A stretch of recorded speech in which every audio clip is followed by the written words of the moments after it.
وَأَمَّا مَنْ خَافَ مَقَامَ رَبِّهِ وَنَهَى النَّفْسَ عَنِ الْهَوَىٰ فَإِنَّ الْجَنَّةَ هِيَ الْمَأْوَىٰ صدق اللہ مولانا العظیم وبلغنا رسولہ النبی الکریم الامین ونحن علی ذلک لمن الشاہدین والشاکرین والحمد للہ رب العالمین۔ معزز و محتشم سامعین و حاضرین،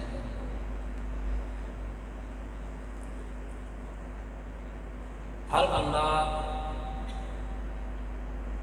یہ تمنا رکھتا ہوگا کہ اللہ اسے ایمان کامل کی نعمت عطا فرمائے۔ یہ تمنا سب کی ہے کہ نہیں؟ ہونی چاہیے کہ اللہ تعالیٰ اسے مومن کامل بنائے۔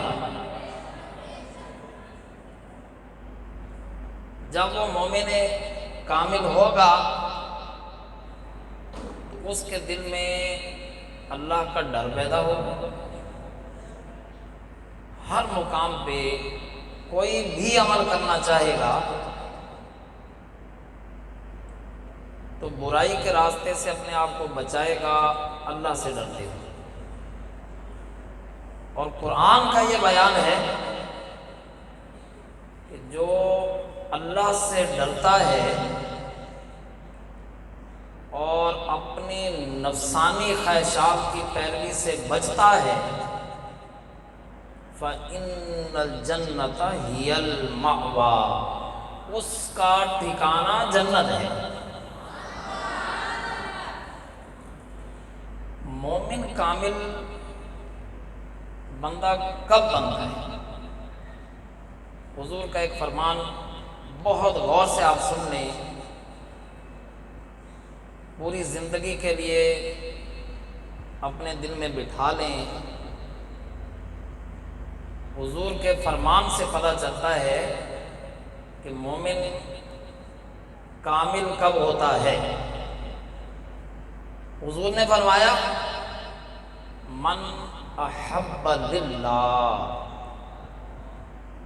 جس بندے کا کردار، اخلاق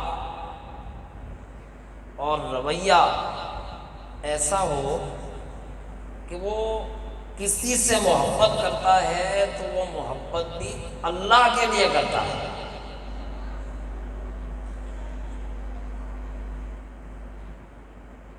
اور فرمایا من ابغض للہ، وہ شخص کہ اگر کسی سے دشمنی بھی رکھتا ہے تو اپنی ذات کی وجہ سے نہیں، اپنے کسی ذاتی معاملے کی وجہ سے نہیں، وہ دشمنی بھی اللہ کے لیے رکھتا ہے۔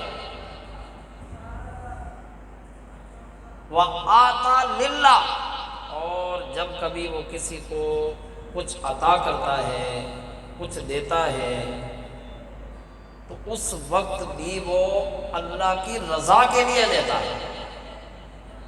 وَمَنَعَ لِلَّهِ، اگر کسی سے کوئی چیز روکتا ہے یا منع کرتا ہے تو وہ بھی اللہ کے لیے۔ حضور نے فرمایا جب یہ چیزیں بندے کے اندر پوری ہو جائیں فَقَدِ اسْتَكْمَلَ ایماناً، وہ شخص کامل مومن ہو جائے گا۔ اب کامل مومن ہونے کے لیے کتنی چیزیں چاہیے؟ کہ وہ کسی سے محبت کرے تو اللہ کے لیے کرے، جس کے دل میں رسول اللہ کی محبت پیدا ہوتی ہے، صحابہ کی محبت پیدا ہوتی ہے، اہل بیت کی محبت پیدا ہوتی ہے، اولیاء اللہ کی محبت پیدا ہوتی ہے، ان ساری محبتوں کا آپ جائزہ لے لیں۔ جس کو بھی ان ہستیوں سے محبت ہوتی ہے تو وہ مال و دولت کی وجہ سے ہوتی ہے یا زمین اراضی کی وجہ سے ہوتی ہے؟ نہیں، جس کو ان ہستیوں سے محبت ہوتی ہے وہ اللہ کے لیے ہوتی ہے۔ بندہ اللہ کی رضا کے لیے اللہ کے انبیاء سے محبت کرتا ہے، حضور کے صحابہ سے محبت کرتا ہے اہل بیت سے محبت کرتا ہے، اولیاء اللہ سے محبت، مذہبی لوگوں سے محبت، حافظ قرآن سے محبت، عالم دین سے محبت، شیخ طریقت سے محبت، ان محبتوں میں مال و دولت اور پیسہ تو نہیں ہوتا؟ کیوں کرتے ہیں؟ اللہ کے لیے۔ ان ہستیوں سے جس بندے کو محبت پیدا ہو جائے، اور دعا مانگنی چاہیے کہ ان ہستیوں کی محبت ہمارے سینوں میں راسخ ہو جائے، تو پہلا درجہ ایمان کامل کا بندے کو نصیب ہو جائے گا۔ من احب للہ، کہ بندہ محبت کر رہا ہے کسی سے تو اللہ کے لیے محبت کر رہا ہے۔ کئی لوگ ہیں جو اپنی محبتوں کا میدان سجاتے ہیں تو اللہ کے لیے نہیں، اپنی ذات کے لیے۔ کسی کو اپنی دکانداری سے محبت ہو گئی، کسی کو جانوروں سے محبت ہو گئی، کسی کو دنیا داروں سے محبت، کسی کو کسی انسان سے محبت، یہاں ذاتیات پائی جاتی ہیں۔ یہ محبتیں اللہ کے لیے نہیں ہوتی۔ یہ بات سمجھ میں آ گئی کہ جب بھی بندے کے دل میں کسی ہستی یا شے کی محبت ہو تو اللہ کے لیے ہونی چاہیے۔ اللہ کے لیے ہوگی تو بندے کا ایمان کامل ہوگا، یہ محبت ایمان کامل کا ذریعہ بنے گی۔ دوسری بات، اگر کسی سے بغض ہو نا، بغض، دشمنی، عداوت، وہ بھی ایک مرلہ زمین کی وجہ سے نہ ہو، کوئی چند پیسوں کی وجہ سے نہ ہو، اس وجہ سے نہ ہو کہ اس نے مجھے گالی دے دی، اس نے مجھے برا کہا، بندہ اس کا دشمن ہو گیا، اور دشمنی اتنی لمبی کہ بڑھاتا ہی جا رہا ہے۔ یہ بغض اور دشمنی اللہ کے لیے نہیں ہے۔ اللہ کے لیے بغض پہلے اس کو سمجھنا ہے۔ ویسے تو بغض اچھی چیز نہیں ہے، لیکن جب اللہ کے لیے بغض پیدا ہو تو یہ ایمان کامل کا ذریعہ بنتا ہے۔ لیکن سوال پیدا ہوتا ہے کہ اللہ کے لیے آخر بغض کس کے ساتھ ہونا چاہیے؟ کیا انسانوں کے ساتھ ہونا چاہیے؟ نہیں،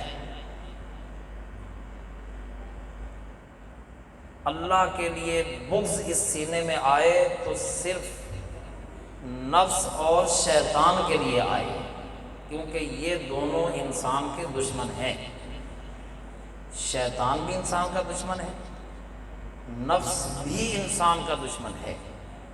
یہ دو ایسے دشمن ہیں کہ ایک لمحہ یہ انسان کی دشمنی سے غافل نہیں بیٹھتے، ہر لمحہ یہ اپنی دشمنی کا وار کرتے رہتے ہیں۔ شیطان انسان کا دشمن ہے کہ نہیں بھائی؟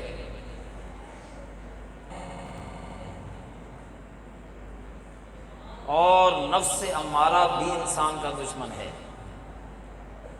یہ نفس امارہ شیطان سے بڑا دشمن ہے انسان کا۔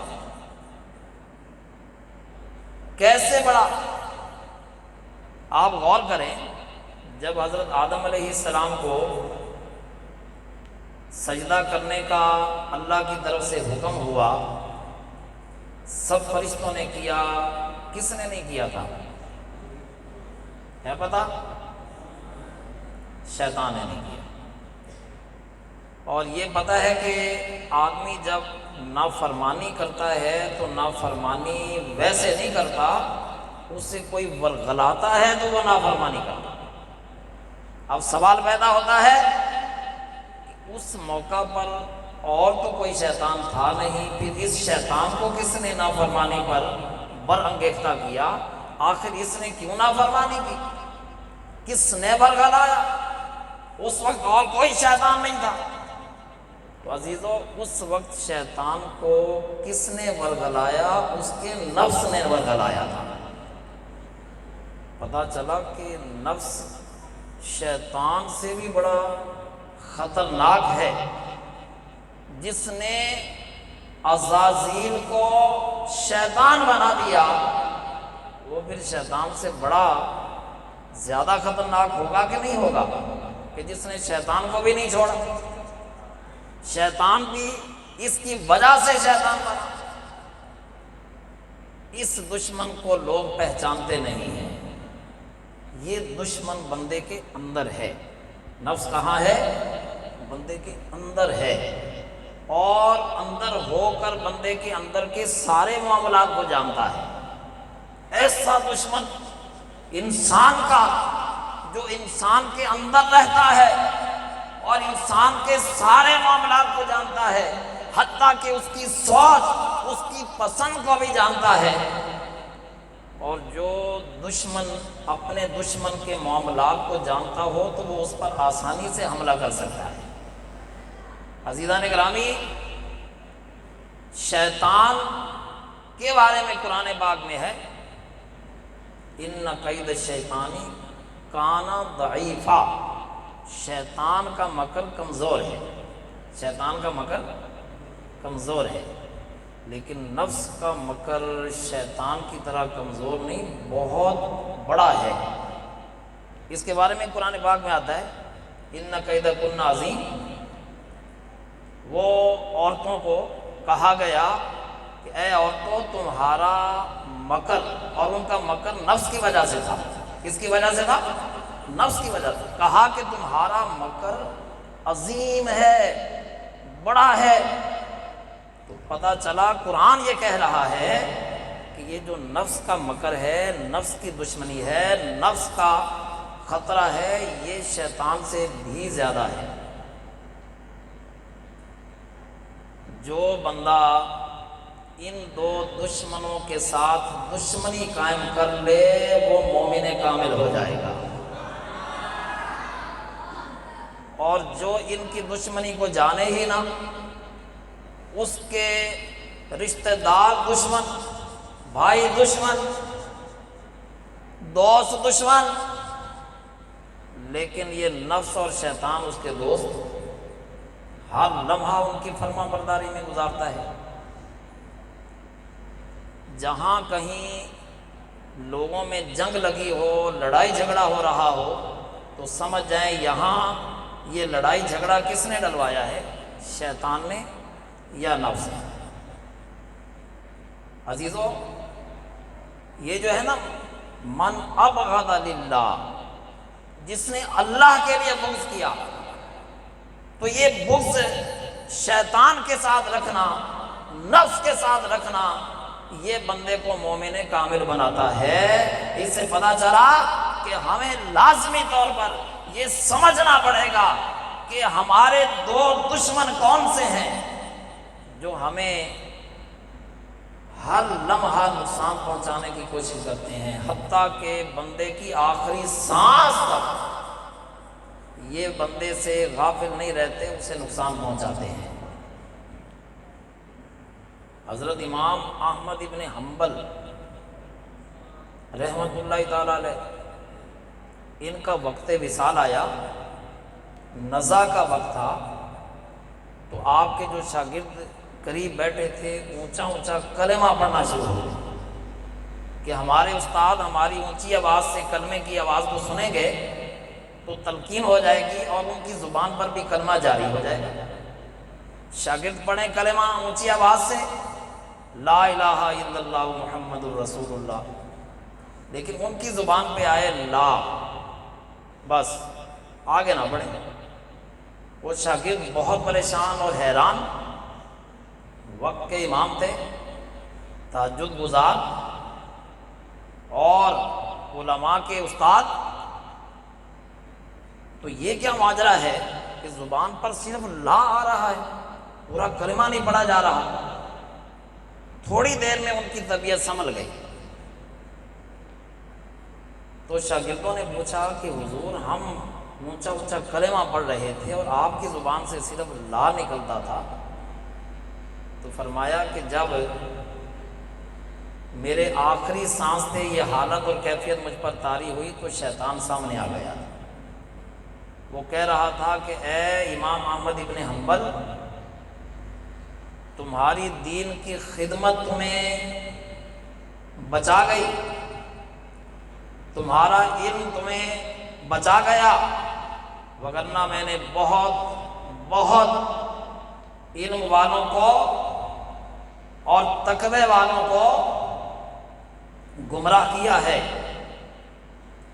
تو آپ کہتے ہیں میں اس کی بات سن کے آگے لا کہتا تھا، میرا کہنے کا مطلب تھا کہ ایسی بات نہیں ہے، مجھے میرے علم نے تقوی نے نہیں بچایا، اللہ کے کرم نے بچایا ہے۔ اس سے پتہ چلا کہ شیطان وار کرنے سے باز نہیں آتا، وقت کے امام کے سامنے بھی پہنچ گیا، ہم کیا چیز ہیں؟ اور ہمارے ساتھ جو دن اور رات گزر رہے ہیں، یہ شیطان اور نفس جو ہمارا دشمن ہے، یہ نہ جانے کیا کیا وار کرتا ہے۔ نفس بندے کو خواہشوں میں لگاتا ہے اور شیطان بندے کے دل میں وسوسہ ڈالتا ہے۔ جس بندے نے اپنے خواہشوں پر عمل کیا اور شیطان کے وسوسے پر عمل کیا، وہ شخص مومن کامل نہیں ہو سکتا، اللہ کا دوست نہیں ہو سکتا، کیونکہ جو بندے کے دشمن تھے اس نے اپنے دشمنوں کے وسوسے کی فرما برداری کی ہے اور نفس کی خواہشوں پر عمل کیا ہے۔ حالانکہ اللہ نے اپنے پاک کلام میں بتا دیا کہ شیطان بھی تمہارا دشمن ہے، نفس بھی تمہارا دشمن ہے، نفس کی خواہشوں کی پیروی بھی نہ کرو، شیطان کے وسوسوں کی پیروی بھی نہ کرو۔ تو جو بندہ ان کی پیروی کرے گا وہ مومن کامل ہو جائے گا۔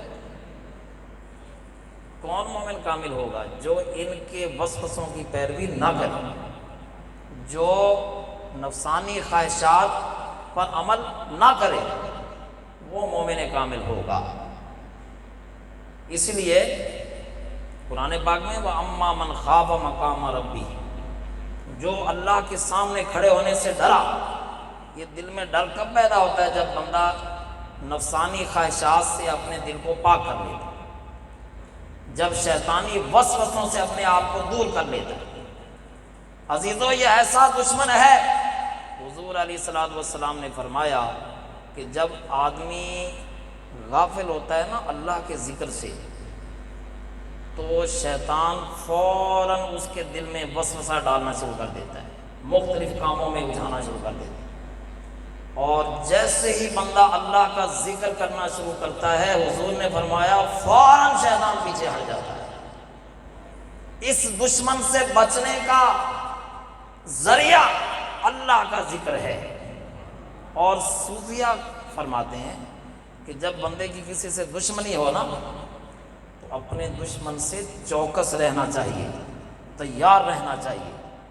دیکھیں نا، انڈیا نے ایٹم بم بنایا تو پاکستان نے ایٹمی قوت حاصل کرنے کی کوشش کی اور ایٹمی طاقت بن گیا۔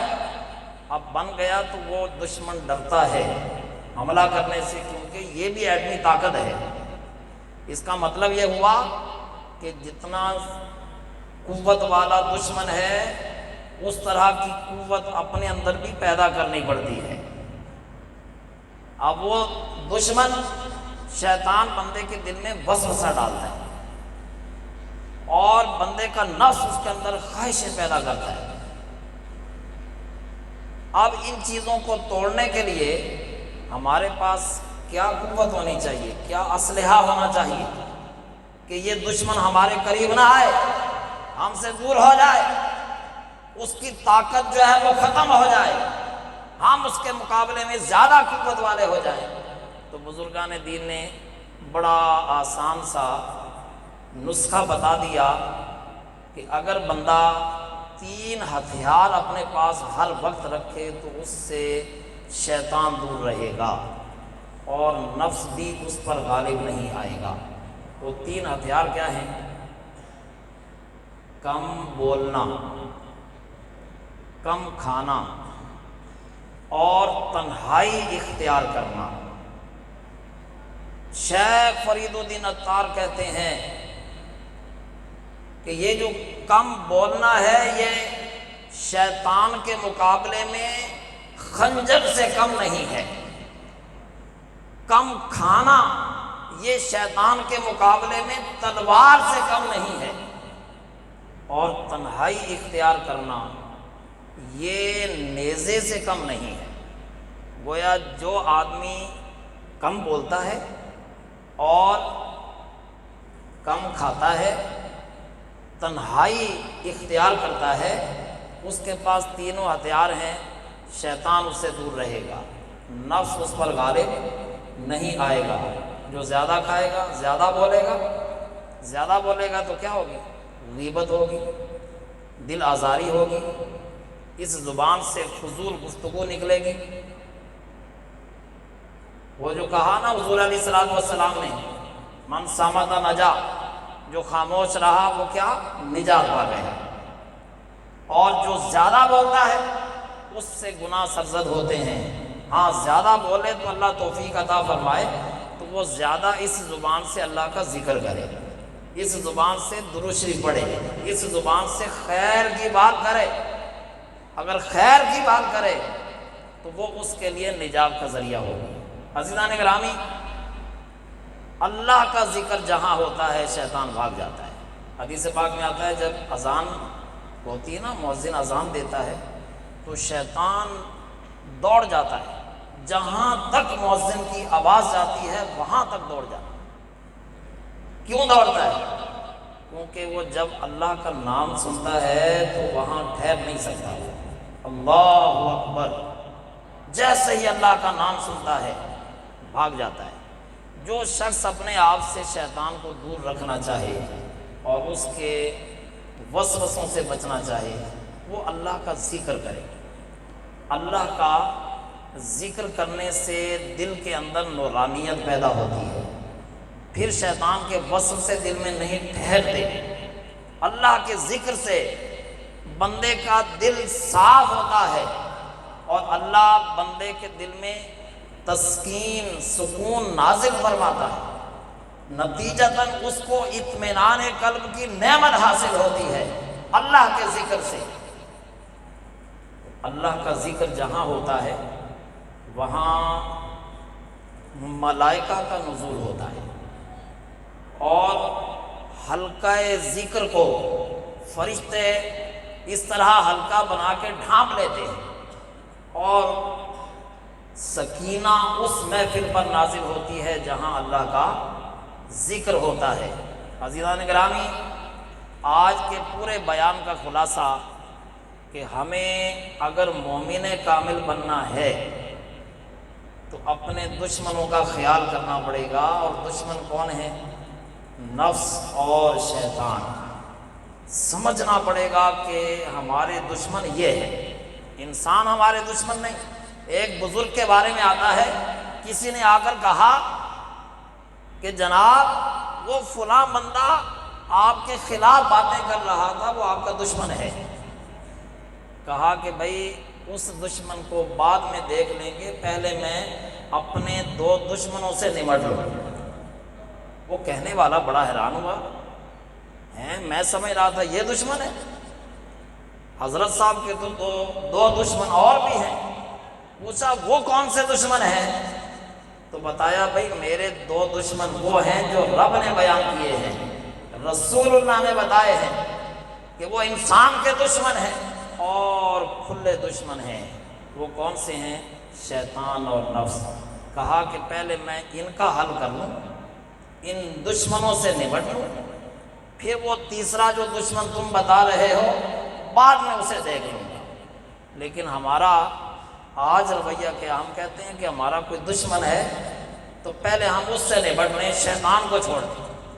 عزیزو، شیطان ہمارا وہ دشمن ہے جو ہم سے ہمارے دل کے اندر جو ایمان کا نور ہے اسے ختم کرنے کی ہر لمحہ کوشش کرتا ہے کہ بندہ کوئی کفر کا کلمہ بول دے یا کفری عمل کر لے، ایمان کی دولت سے محروم ہو جائے۔